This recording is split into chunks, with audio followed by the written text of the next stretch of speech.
Welcome to the Kpopcast. I'm your host, DJ Peter Lowe, and I'm joined by Stephanie. Hey, everybody. What's up? And welcoming back, it's PD Nim herself, Michaela. Hello, everyone. Hello, everybody. It's been a while. I realize I haven't been on like a few shows. Yeah. But you're behind the scenes, keeping everything running, keeping the lights on, MVP of the team. And today we'll be talking about one team. I'm reminded of one time. Not one time. Not one time. Like, very clearly, X'd out one time, one team. Numeric one. ULLAELI KKOLLAELI. Someone help Stephanie. I'd like to phone in a lifeline for Stephanie to do the Korean pronunciation here. Okay, no, this is a legit hard one. Yeah, I'm sure it's for hard. even some Koreans to say. But it's you get a pass on this one, Peter. ULLAELI KKOLLAELI. That. Yeah.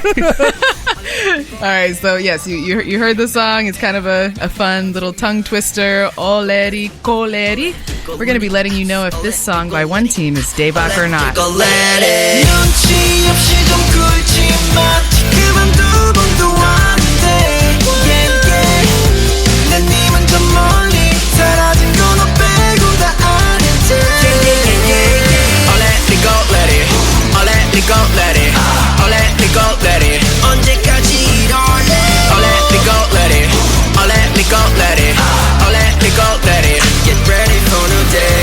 So why are we talking about one team, guys? At a time when there were two Soyeon comebacks that we could have talked about. And a whole two Red Velvet comebacks. And ATs.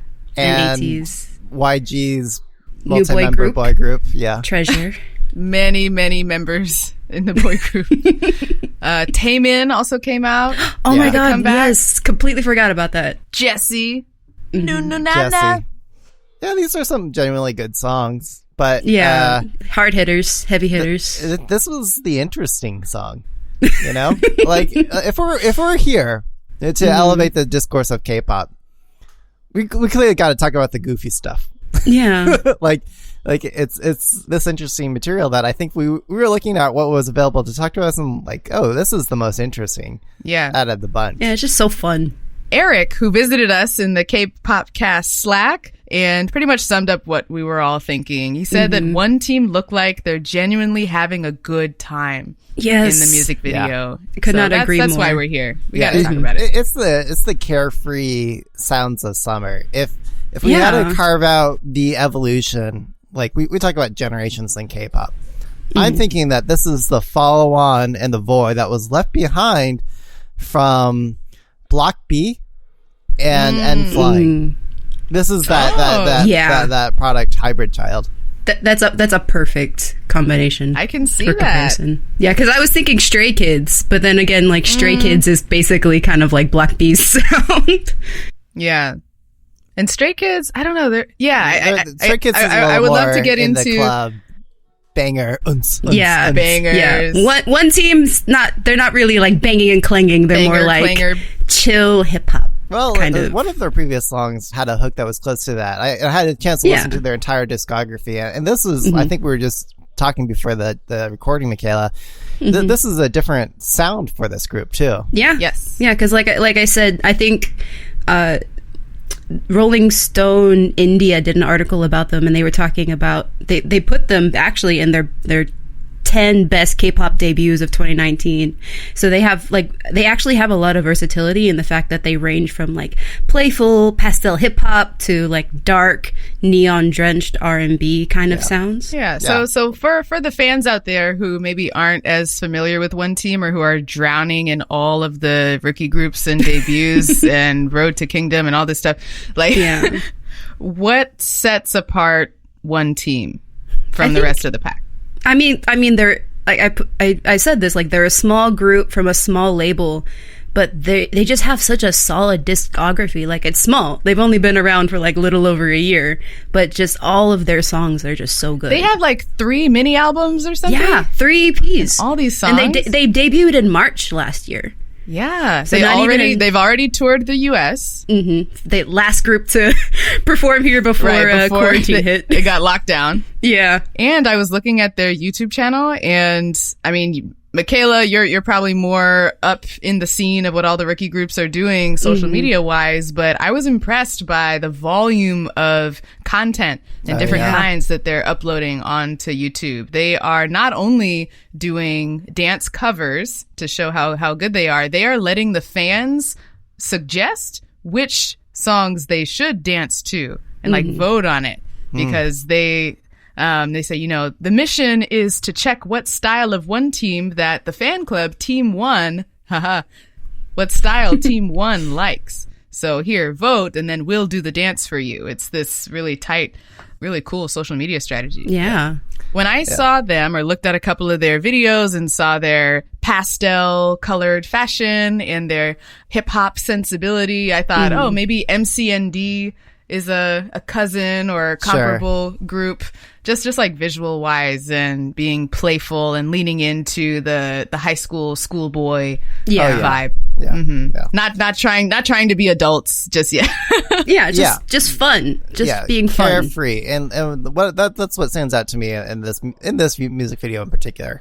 It's like I broken up or going through a hard times. It's like I just want to hang out with my boys. And like you know, do our goofy like shenanigans and like work our own way through it. Like this is, you know, hits home. Like I've been there when I was, you know, young bachelor days, but I get it. And what I love about this and what really set them apart and what made them stand out from these heavyweights, especially this week, is that they don't take themselves too seriously. It's like, okay, starts off intense game of like, you know, chips all in. And then you realize, wait a minute, those chips are pogs. Those things from the 90s. the Tazos, the Korean pogs. Yeah, exactly. It's just fun from beginning to end. The subject matter is definitely high school boy appropriate. As Peter said, it's about friends consoling a friend for being dumped by a girl. Once again, it seems like this happens a lot and they're kind of teasing or making fun of their friend. And that's not, that's an unusual, really fun topic. And I'm happy with it. Yeah. I mean, maybe Steph, do you want to talk about like how it starts off and wraps up? Like what is this journey that we're going through in this music video? I actually don't remember like the first scene. Sorry, Michaela. But the Ruben. Yeah, so the first scene we see Ruben, the boy with like the blue purple hair. He says this line. He says like, "I hate one the most," and he's like going through all these Kakao messages. And if you guys don't know what Kakao is basically like the messenger app that is like the number one in Korea that everybody uses. You gotta know. By saying he hates one the most, he basically says, "Why isn't this person answering all my messages? Like, why are they leaving me on red?" Because in Kakao, the number indicates how many people have seen or viewed. Yeah. So message. if you're in a group chat with two people and there's a 1, that means the person ain't listening. Ouch. Yeah, it's by being left on red, and you have to watch Ruben's Oscar-worthy acting. Vigorously, he scrolls through the messages back and forth. How he like goes. Like he gets to the verge of tears, how he really sadly or angrily sucks on his popsicle outside of the 7-Eleven. Suggestively, as listener Eric from our Slack pointed out, the way he sucks with on that passion.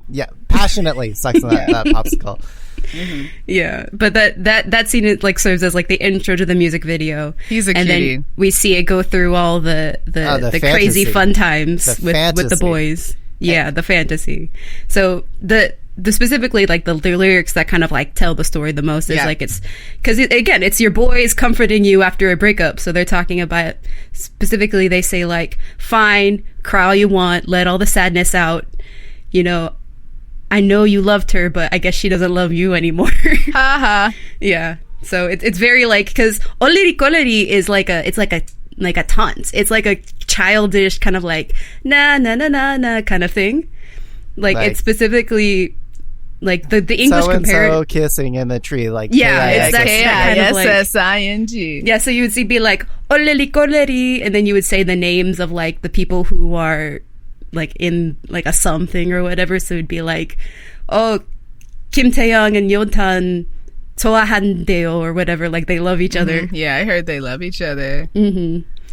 So they're really like saying like, you know, I find your unhappiness is my happiness. Like, I'm truly sorry.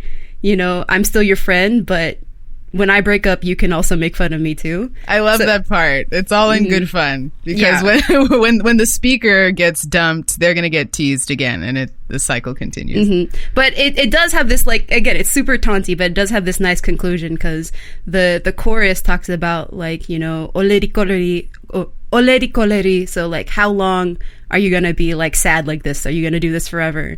And then it's like, get ready for a new day. So they're saying, okay, you need to get up, you need to move on. And so at the end, the last scene when Ruben wakes up from this like fever dream boys night out, he says, "I'd rather see your one." So I kind of like interpret that as meaning like, you leaving me on red maybe like hurts more than you just ignoring me. Or it could be like, you know, I'd rather see your one. I'd rather you ignore me so that, because I'm moved on. Like, I don't even care about you anymore. Yeah. And between the beginning and the end of like being really upset and distraught over this person not responding, not paying attention to me, we're taking through this wild visual fantasy. And that's the character's daydream, Ruben's daydream. And it's that daydream that like really made me like take note, because there are so many laughs. It goes larger than life. We see references to Kung Fu Hustle, a game of tag where people are running very absurdly quickly on the highway. And Kung Fu Hustle, it's a series of movies. All the Kung Fu movies, quote unquote Kung Fu movies by forgetting the director's name, are hilarious for their slapstick comedy. Stephen Chow. Oh, Stephen Chow. Yeah, the legendary Hong Kong director. And here, and there's a lot of silly schoolyard sort of games. It's very neutro. So that's the new trend in Korea right now, is this new neutro thing of bringing all this stuff from like the 90s and the early 2000s back and kind of giving it early a modern 2000s view. is retro. That's where we're at, Stephanie.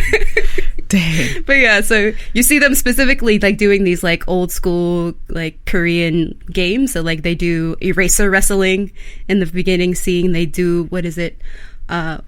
Don't they put someone in a box of erasers? Like a life size? So he's like, he gets strapped to this eraser and it's like a rocket that's going to shoot him off, and that's what wakes him up from his daydream. Exactly. And then the scene that just made me fall in love with the video and just fall out laughing was when they are freezing in a meat locker. I don't know why they're in there, but like they're playing freeze tag in a freezer. Oh, okay, that's, what they're doing. It's there's like icicles on their face and they're shivering. Like, what is happening? I mean, what sealed the deal for me, in addition to everything that we had described, was the ultimate I can't. Stephanie, please help. Oh, you're trying to say the Maltukpaki.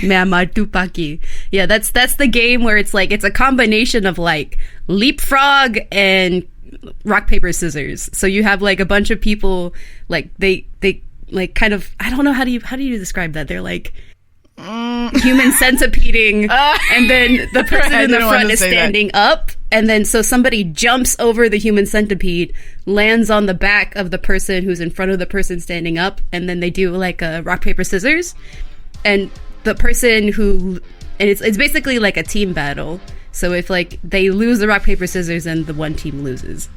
Yeah, but what made the scene iconic was like the guy jumps up in the air, goes into a flying crane position, fireworks emerge, and he goes He's into like in outer space. Yeah, like in anime, like charged down and lands violently on the people who are in that centipede position, and then he loses. Yeah, but, that was just like hilarious because this guys who are not taking themselves too seriously. No, it's very fun. Yeah. Again, bringing in a lot of those like Hong Kong Kung Fu movie elements. Yep. Exactly. You know, to sum it up, I think we are big fans of this because it tells a story. There's a beginning and there's an end, and there's all of this fun, not taking themselves too seriously, kind of stop motion and fast forward camera work that makes it look more slapstick and comical. You just really love the comical vibe of the video and the creativity, the thought that went into this production. Yeah, it's a Zany Bros music video. So Zany Bros, they always come like with the best. Oh, what other stuff have they done? Oh, so much. Like everything Alexa. Yeah, Oh, Alexa's. Okay, I see. Yeah, Alexa, Twice, Mama Moo, G Friend, so many people. Okay, got it. Yeah. No, that's helpful to know. Yeah. So some criticism that we do maybe have for, I mean, this is a new sound for them as far as the song goes. Like we said, they do usually more hip hop R&B style, but this is much more rock influenced with the electric guitar and it's more end flying than Block B. Yes, a little more end flying in this comeback. Yeah, and what was jarring because of this carefree style and vibe that we're supposed to get from the harmony and the music of the song was the 1000% auto-tune. I don't think it was necessary. I think it would have been fine without the auto-tune. And it's like we've heard Winner say that they use auto-tune to a stylistic effect.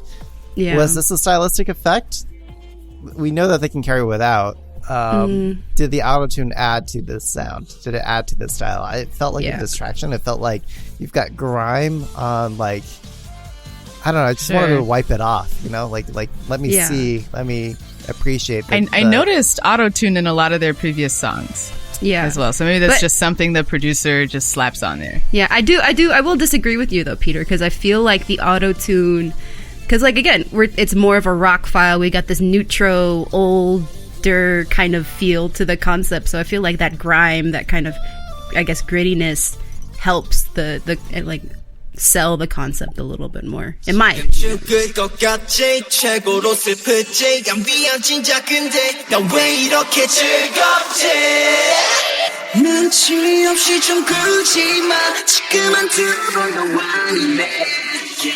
Yeah, I was not a big fan of the audio either. You know me, I'm like all R&B, all hip hop every day. And if you're gonna serve me a rock song, I want something unique, or I want like pretty high quality execution. I thought it was catchy. I thought it sufficiently catchy.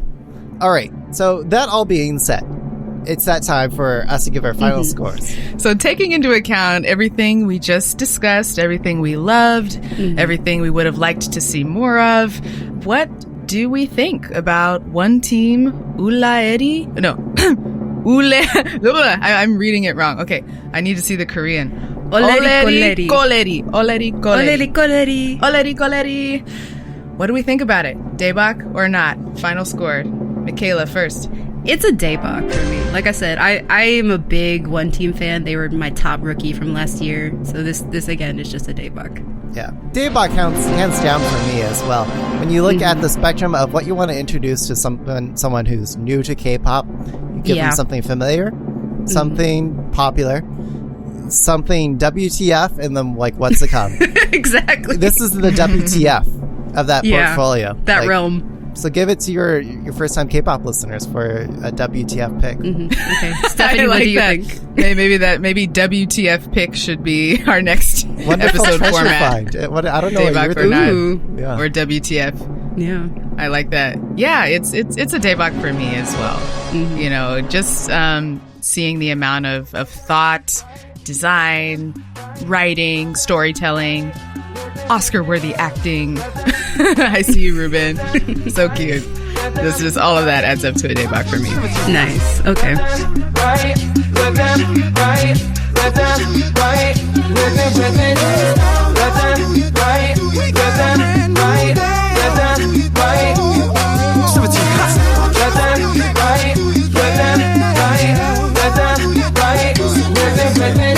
All right, so signing off, let our listeners know where they can find each of you on Twitter. I'm at Michaela J. K-Pop. I'm at S. Parker 2. I'm at DJ Peter Lowe. And remember, you can always connect with all of us more intimately on our official Kpopcast Slack channel. Eric was giving us the nudge, wink, wink on that suggestive popsicle. Oh my gosh. Yeah, that's not what we meant. No, it's okay. Keep it coming. Yeah, so if you definitely want us to hear from you, go check that out, and you can find the link in the description of this episode. All right, and we're also at the Kpopcast on Twitter. Don't forget to rate, review, subscribe, and share all over the internet. All over the internet.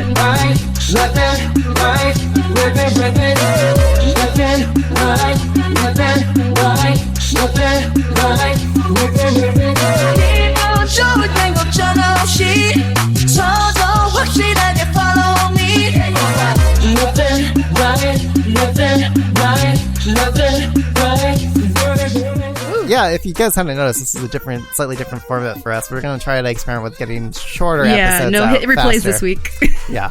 Yeah, no, we're still going to do our hit replays, but in standalone episodes, and hopefully churn out more of them. Yeah, so let us know what you think of this episode and format. Yeah.